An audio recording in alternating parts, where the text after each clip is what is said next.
Hey mu halo la gurani dalu anoko Penny ati kwi ata eya Tui so sweet my yalo wela tu sunya alo Milana ya bune ma aho Tu sunya la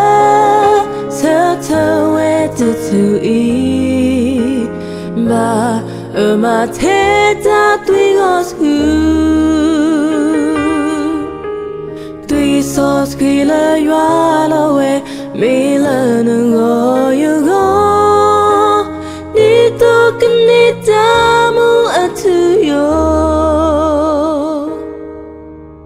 So gamo to kri ata e plala tu alo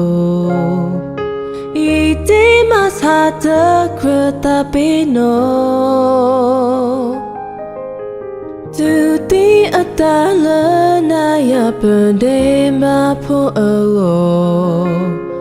Grala na ya pe es haki o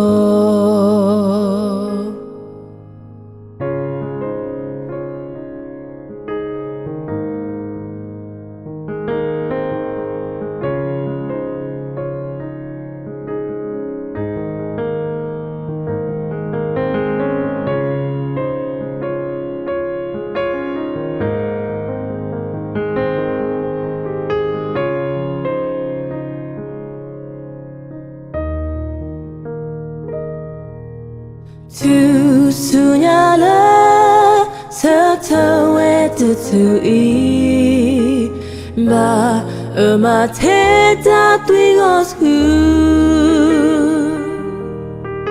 Tui sos ki la yua la we Mi la nungo yu go